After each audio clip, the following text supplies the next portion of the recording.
राजा द्रुपद अचंबित झाला. त्याने युधिष्ठिर, कुंती आणि धृष्टद्युम्न यांना दुसऱ्या दिवशी त्यांच्या निर्णयानुसार वागण्याचे वचन दिले. आपापसात प्रकरण मिटवण्याची सूचना केली. जेव्हा पंचालाची रात्र लागली तेव्हा पांडव राजा द्रुपदाचा मुलगा धीस याच्याबरोबर खालगी बैठकीत जमले. शांत भूप्रदेशावर सूर्य मावळत होता. सन्माननीय पाहुण्यांच्या मेळाव्यावर एक उदार नारिंगी प्रकाश पडत होता. पांडव आणि पांचाचा राजा द्रुपद, त्यांचे पूज्य गुरु आणि मार्गदर्शक श्रीकृष्ण द्वैपायन यांच्या समोर अत्यंत आदराने उभे होते. जेव्हा ते त्याला अभिवादन करत होते तेव्हा त्याचे डोळे दयाळूपणे चमकले. जेव्हा त्याने त्यांचे अभिवादन परत केले आणि त्याचे कल्याण विचारले, आपल्या हाताची लाट घेऊन पश्चातवशीने उपस्थित सर्वांना विलासी सोन्याच्या गालिचांवर बसण्यास आमंत्रित केले आणि लवकर सभा आरामात बसली. राजा द्रुपद नेहमी जिज्ञासू असलेला व्यासाकडे एक प्रश्न घेऊन वळला, जो त्याच्या मनात भारावून गेला होता. पापाने अपवित्र नव्हता. एक स्त्री अनेक पुरुषांची पत्नी कशी होऊ शकते? वशीचे डोळे चमकले आणि त्याने उत्तर दिले, माझ्या राजा, ही प्रथा खरोखरच वापर आणि वेलांविरुद्ध आहे. तरीही मला या विषयावर तुमची प्रत्येक मते ऐकायची आहे. तर द्रुपद प्रथम बोलला. त्याचा आवाज दृढ निश्चयाने ठाम होता. माझ्या अंतःकरणात मला विश्वास आहे की ही प्रथा पापमय आहे, कारण ती परंपरा आणि पवित्र ग्रंथ या दोन्हींच्या विरोधात आहे. शहाण्याने कधीही पाप करू नये, त्याने घोषित केले. द्रुपदाचा शूरयोद्धा मुलगा धृष्टद्युम्नाने होकारार्थी मान डोलावली. आपला मोठा भाऊ आपल्या धाकट्या भावाच्या पत्नीशी कसा संपर्क साधू शकतो? नैतिकता नेहमीच सूक्ष्म असते आणि काय योग्य किंवा अयोग्य हे आपण सांगू शकत नाही. ज्येष्ठ पांडव युधिष्ठिर सौम्य स्मित आशाने पुढे आला. माझे हृदय पापाकडे कधीही झुकले नाही, तो म्हणाला. आणि मी ऐकले आहे की प्राचीन काळात जटिला नावाच्या सगुणी स्त्रीने 7 पशीशी विवाह केला आणि एका तपस्वीच्या मुलीने पचेत नावाच्या 10 भावाशी स्वतःला जोडले. तो थांबला. त्याचे डोळे प्रामाणिकपणे चमकले. आमच्या आईने आम्हाला द्रौपदीचा आनंद घेण्याची आज्ञा दिली आहे, कारण आम्हाला भिक्षा म्हणून काहीही मिळवायचे आहे. मला विश्वास आहे की हे कृत्य सद्गुणी आहे. त्यांची शहाणी आणि दयाळू आई कुंतीने होकारार्थी मान डोलावली. माझे शब्द खोटे असतील अशी मला भीती वाटते, ती म्हणाली. तिचा आवाज किंचित थरथरत होता. जेव्हा सगळे बोलले तेव्हा व्यास त्याच्या आसनावरून उठला. त्याचे डोळे दुष्टांच्या संकेताने चमकले. माझ्या प्रिय राजा, तो द्रुपदाला म्हणाला, चला या विषयावर खाजगीपणे बोलूया. या प्राचीन प्रथेमागील सत्य आणि ते शाश्वत सद्गुण का मानले जाते हे मी उघड करेन. जेव्हा सभा व्यास आणि द्रुपदाच्या परतण्याची वाट पाहत होती तेव्हा वातावरण अपेक्षेने भरले होते. शेवटी उशी एका खाजगी सदनिकेतून बाहेर पडले. त्यांचा चेहरा शहाणपणाने चमकला. माझ्या राजा, तो द्रुपदाला म्हणाला, चला आपण या पवित्र प्रथेबद्दल गुप्तपणे बोलूया. आणि म्हणून एका गहन प्रकटीकरणासाठी मंच तयार करण्यात आला होता, ज्यामुळे प्राचीन परंपरेबद्दलची त्यांची समज कायमची बदलेल. पूर्वीच्या काळात नैमिषाच्या जंगलात आकाशियांकडून भव्य यज्ञ केला जात होता. त्यांच्यामध्ये विवाह स्वतःचा मुलगा यम होता, ज्याने विधीसाठी प्राण्यांचा वध करण्याची भूमिका स्वीकारली होती. तथापल्या काळात त्याने एकाही माणसाचा वध केला नाही आणि मृत्यू स्वतः जगातून निलंबित झालेला दिसत होता. परिणामी मानवांची संख्या झपाट्याने वाढू लागली. सोमचक्र, वरुण, कुरेरा आणि इतरांच्या नेतृत्वाखाली खगोलीय लोक मानवी संख्येत झपाट्याने वाढ होत असल्याबद्दल चिंता व्यक्त करत विश्वाचा निर्माता प्रजापतीकडे गेले. त्यांनी स्पष्ट केले की नश्वर आणि अमर यांच्यात भेद करता त्यांना धोका वाटत होता. प्रजापतीने त्यांना आश्वासन दिले की यमाची भूमिका तात्पुरती आहे आणि जेव्हा त्याने त्या यज्ञाचे काम पूर्ण केले तेव्हा मृत्यू त्याच्या नैसर्गिक मार्गाला पुन्हा सुरुवात करेल. दिव्य लोक त्या भव्य यज्ञाकडे परतले, जिथे त्यांना भगीरथी नदीच्या प्रवाहात एक सोनेरी कमळ वाहून जाताना दिसले. इंद्र आकाशाचा प्रमुख कमळाच्या मागे गेला आणि त्याला नदीच्या काठावर एक स्त्री रडताना दिसली. ती प्रवाहात आपले तोंड धुत होती आणि तिचे अश्रू सोनेरी कमळात बदलत होत. इंद्राने त्या स्त्रीकडे जाऊन तिची ओळख आणि रडण्याचे कारण विचारले. त्या स्त्रीने गूढ संकेत घेऊन इंद्राला विनंती केली की तिने तिच्या मागोमाग यावे, कारण ती कशासाठी रडत होती हे उघड करण्यासाठी ती मार्गक्रमण करत होती. ते चालत असताना इंद्राला लवकरच हिमावतच्या एका शिखरावर सिंहासनावर हासे खेळत असलेला एक तरुण दिसला. तो तरुण दुसरा कोणी नसून महादेव, देवाचा देव होता. इंद्राचा अभिमान आणि अहंकार वाढला आणि तो विश्वाचा स्वामी असल्याची बढाई मारत होता. मात्र महादेव केवळ इंद्राच्या उद्रेकावर हसला आणि एका नजरेत त्याने आकाशाच्या प्रमुखाला आधांडवल दिला, ज्यामुळे तो स्थिर झाला. त्यानंतर महादेवाने त्या स्त्रीला इंद्राला जवळ आणण्याची सूचना केली, जेणेकरून देवाला त्यानुसार वागवले जाऊ शकेल. इंद्राला स्त्रीने स्पर्श करताच तो जमिनीवर पडला. भीतीमुळे त्याचे हातपाय कमकुवत झाले. महादेवाने इंद्राला असे वर्तन न करण्यास सांगितले आणि त्याला हिमावतच्या छातीतील गुहेतून एक मोठा दगड काढण्याची आज्ञा दिली. इंद्राने दगड काढून टाकल्यावर त्याला एक गुहा सापडली, जिथे त्याच्यासारखे दिसणारे इतर 4 जण अडकले होते. त्यांची दुर्दशा पाहून सक्र दुःखाने भरून गेला आणि म्हणाला, मी त्यांच्यासारखा हो का? इंद्राच्या मूर्खपणामुळे संतप्त झालेल्या महादेवाने त्याने त्याचा अपमान केल्याचे सांगून विलंब न करता गुहेत प्रवेश करण्याचा त्याला शाप दिला. भयाने थरथर इंद्राने महादेवाला अनंत विश्वाचा पर्यवेक्षक भाव असे संबोधले. महादेव हसला आणि त्याने इंद्राला सांगितले की ज्याच्याकडे त्याच्यासारखा स्वभाव आहे त्याला त्याची कृपा कधीच मिळणार नाही. त्याने इंद्राला अनंत विश्वात झोपण्याची सूचना केली. राजा द्रुपदाच्या राजवाड्याच्या भव्य सभागृहात एक भव्य उत्सव सुरू होता. चंदनाच्या गोड सुगंधाने आणि पाहुण्यांच्या सौम्य बडबडीने हवा भरून गेली होती. राजा त्याच्या अलंकारात चमकून मौल्यवान दागिने आणि मोत्यांनी सुशोभित असलेल्या आपल्या मुलीकडे, कृष्णाकडे आणि गुंतागुंतीच्या वेण्या घातलेल्या तिच्या काळ्या केसांकडे पाहत गर्वाने चमकला. चंद्र जेव्हा पुष्य नक्षत्रात प्रवेश करत होता तेव्हा सर्वात शूर दिवस उजाडला होता. प्रख्यात शिगल्यास पांडूचा मुलगा राजा युधिष्ठिरासमोर उभे राहिले आणि घोषित केले, हा खूप आनंदाचा दिवस आहे. आपल्या भावांमध्ये सर्वप्रथम कृष्णाचा हा कापला हात म्हणून घ्या. राजाचे डोळे उत्साहाने चमकले आणि त्याने होकारार्थी मान डोलावली. लग्नाची तयारी काटेकोरपणे करण्यात आली होती. राजा द्रुपदी त्याच्या राजवाड्याला कमळली आणि आकाशातील ताऱ्यासारखे चमकणारे मौल्यवान दगड देऊन सजवण्यात कोणताही खर्च सोडला नव्हता. अंगण रंगीबेरंगी रेशीम आणि सुगंधी वस्त्रांचा समुद्र होता.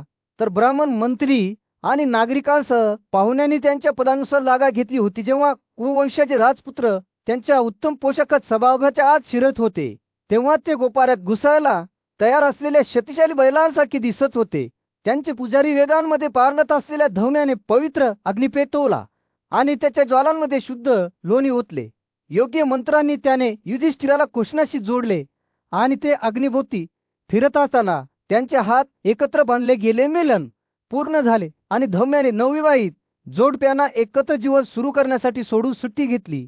परंतु हा एक साधा विवाह नव्हता, कारण प्रत्येक पांडव भाऊ पुजारीच्या मदतीने कृष्णाचा हात फिरवत असे. दिव्यघोषीने एक आश्चर्यकारक गोष्ट भाकीत केली होती की कृष्ण प्रत्येक लग्नानंतर दररोज तिचे कौमारे परत मिळवेली व सोहळा संपतच राजा द्रुपद याने आपल्या जवळांवर भेटवस्तूंचा वशा केला. त्याने त्यांना सोन्याच्या काठ्यांनी 4 घोड्यांनी काढलेल्या त्यांच्या मंदिरांवर आणि चेहऱ्यांवर शुडखुणा असलेले 100 हत्ती महागडे वस्त्र आणि दागिने घातलेल्या 100 महिला सेवक आणि अनेक मौल्यवान वस्त्रासह भरपूर संपत्ती असलेल्या 100 सोन्याच्या दर्जाच्या गाड्या भेट दिल्या. चंद्रवंशाचा राजा यज्ञसेन यानेही आपल्या जावीला उदारपणे दान केले होते. प्रत्येक पांडव भावाला भरपूर संपत्ती आणि महागडे कपडे तसेच अनेक वैभवशाली दागिने मिळाले. त्यांच्या नवीन मायका त्यांच्या बाजूला होत्या आणि त्यांच्या तिलोरीत भरपूर संपत्ती होती. त्यामुळे पांडूचे पुत्र राजा द्रुपदाच्या राजधानीत इंद्रांप्रमाणेच आनंदात आणि आनंदात दिवस घालवत होते. द्रुपदच्या राज्यात राजा द्रुपदाची भीती नाहीशी होऊ लागल्याने दिलासा आणि आनंदाची भावना पसरली. पांडवांशी असलेल्या त्याच्या युतीमुळे शांतता आणि समृद्धीचे एक नवी युग आले होते. कुंतीच्या नेतृत्वाखाली राजघराण्यातील महिलांनी त्यांच्यामध्ये कृष्णाचे स्वागत केले.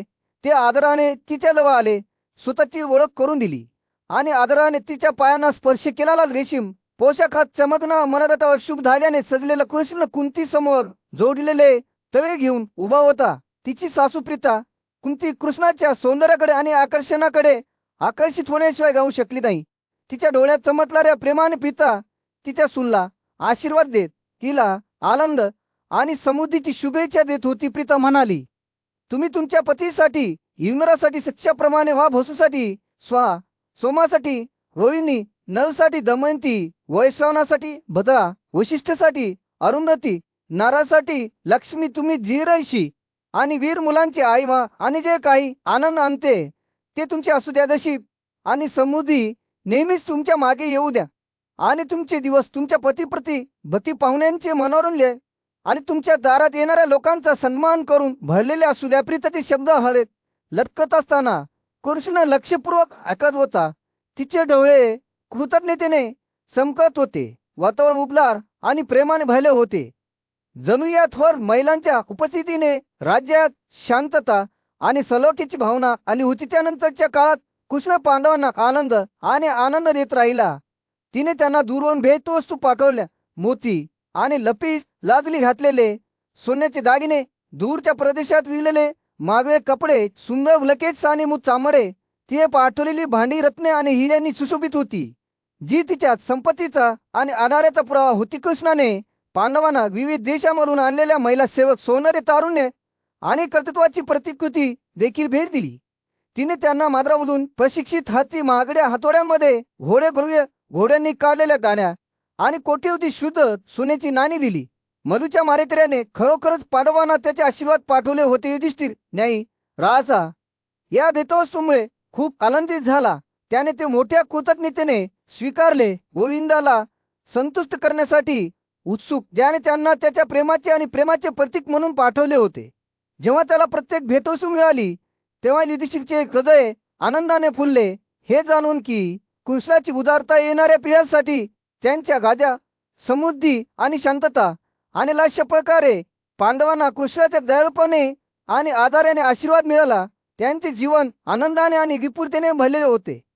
जणू उपस्थितीच द्रौपदीच्या पांडूच्या मुलाशी झालेल्या विवाहाची बातमी तिच्या निवड समारंभाला उपस्थित असलेल्या राजांमध्ये जंगलातील आगीसारखी पसरली. प्रत्येक राज्यातील हेरांनी सुंदर तरुणीच्या कथा परत आणल्या, ज्याने अर्जुन या प्रसिद्ध योद्धाला तिचा स्वामी म्हणून निवडले होते.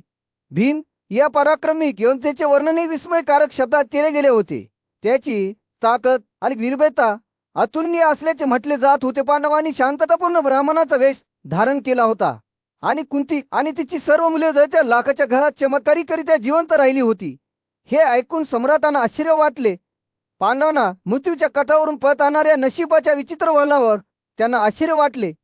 जेव्हा त्यांनी या बातमीचा विचार केला तेव्हा त्यांचा राग भीष्म आणि धृतराष्ट्राकडे वळला, ज्यांना त्यांनी पुरुषाने तयार केलेल्या क्रूर योजनेसाठी दोषी ठरवले दरम्यान द्रौपदीने अर्जुनाला आपला स्वामी म्हणून निवडले आहे. हे ऐकून दुर्योधनाचे तोंड कोसळले. त्याचे भाऊ अश्वत्थामन, शकुनी, कर्ण आणि कृपा यांच्या समवेत तो जर अंतःकरणाने हस्तिनापुरासाठी निघाला दुहासना त्याला कुजबुजला. जर अर्जुनाने ब्राह्मण म्हणून वेषांतर केले नसते तर त्याने द्रौपदीचा हात जिंकला नसता. नशीब सर्वोच्च आहे, आमचे प्रयत्न व्यर्थ आहेत. भवानी दुःखी अंतःकरणासह हस्तिनापूर शहरात प्रवेश केला. त्यांचा अभिमान घाया झाला. ते राजवाड्यात पोहोचताच जळत्या घरातून पळालेल्या पांडवांना पाहून त्यांना धक्का बसला आणि त्यांनी द्रुपदाशी युती केली. धृष्टद्युम्न, शिखंडी आणि द्रुपदाचे इतर पुत्र युद्धात अजय दिसत होते. भावांची भीती आणि निराशा अधिकच तीव्र झाली. तथापि द्रौपदीने पांडवांना आपले स्वामी म्हणून निवडले आहे या बातमीने विदुराला खूप आनंद झाला. तो धृतराष्ट्राकडे गेला आणि म्हणाला, सद्भार्यामुळे कुरु समृद्ध होत आहेत. धृतराष्ट्राचा मोठा मुलगा दुर्योधन हा द्रुपदाच्या मुलीने निवडला आहे असा विचार करून त्याचा चेहरा आनंदाने उसळला. त्याने द्रौपदीसाठी दागिने मागवले आणि तिला आणि दुर्योधनाला भव्य मिरवणुकीत हस्तिनापुराला परत आणण्याचे निर्देश दिले. परंतु विदुराने लवकरच राजाला दुरुस्त केले आणि उघड केले की द्रौपदीने पांडवांना तिचे स्वामी म्हणून निवडले होते आणि ते जिवंत होते आणि द्रुपदाचे नातेवाईक आणि मित्रांसोबत शांततेत होते. धृतराष्ट्राला त्याच्या मुलांच्या परिस्थितीबद्दलची समज बदलू लागली. त्याच्या लक्षात आले की समृद्धी किंवा प्रतिकूल परिस्थितीत द्रुपद मित्र म्हणून असणे हे एक वरदान ठरेल. मात्र विदुराच्या शब्दांमुळे दुर्योधन, कर्ण आणि दुःशासन यांचा राग वाढला. ते आता एकटे असलेल्या धृतराष्ट्राकडे गेले आणि त्यांनी त्याला फटकारले. सूर्य नुकताच हस्तिनापुरावर अस्त होऊ लागला होता. त्याने दजबजलेल्या रस्त्यांवर एक उदार नारी चमक दाखवली होती. कुरुचा आंधळा राजा धृतराष्ट्र त्याच्या सिंहासनावर बसला होता. त्याच्या भोवती त्याचे विश्वासू सल्लागार आणि मुले होते. तो त्याचा शहाणा आणि निष्ठावान भाऊ विदुराकडे वळला, जो त्याच्या बाजूला उभा होता. परंतु त्याच्या खऱ्या हेतूंचा कोणताही संकेत उघड होणार नाही याची त्याने खात्री केलेल्या त्याच्या गुप्त विचारांकडे दुर्लक्ष करून विदुर धृतराष्ट्रांशी पांडवाबद्दल त्यांच्या सद्गुणांची